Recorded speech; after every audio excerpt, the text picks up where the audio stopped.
اعوذ باللہ من الشیطان الرجیم بسم اللہ الرحمن الرحیم۔ بخاری شریف جلد اول حدیث نمبر 2197،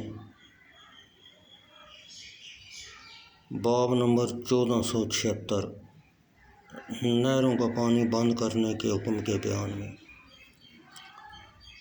حضرت عبداللہ بن زبیر رضی اللہ تعالیٰ عنہ سے روایت ہے،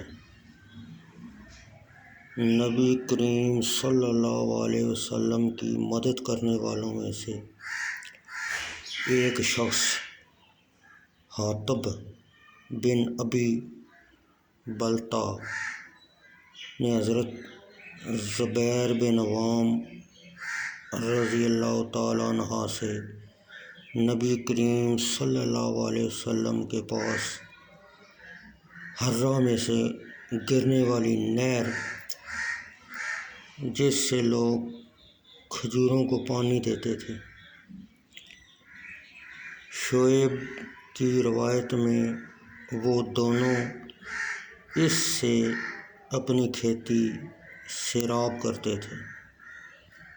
انصاری نے کہا، پانی کو چھوڑ دو، وہ آگے گزرے، کیونکہ حضرت زبیر رضی اللہ تعالیٰ عنہ کے آگے اس کی زمین تھی،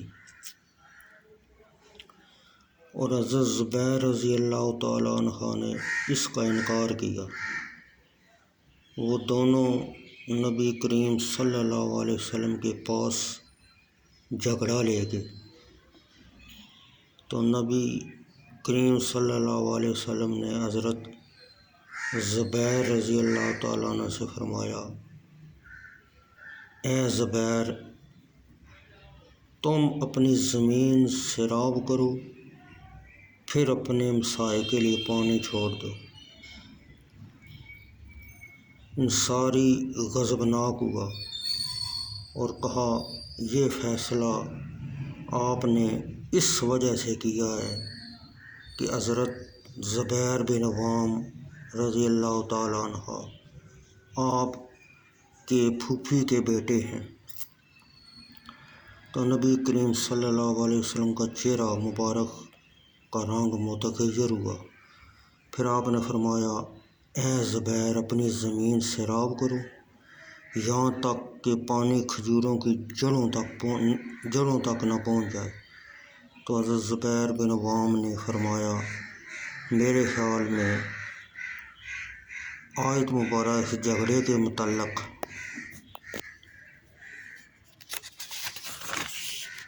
نازل ہوئی، اور وہ آیت مبارکہ یہ ہے، تو اے محبوب، تمہارے رب کی قسم، وہ مسلمان نہ ہوں گے جب تک اپنے آپس کے جھگڑے میں تمہیں حاکم نہ بنائیں، پھر جو کچھ تم حکم فرما دو اپنے دلوں میں اس سے رکاوٹ نہ پائیں اور اس کو مان لیں۔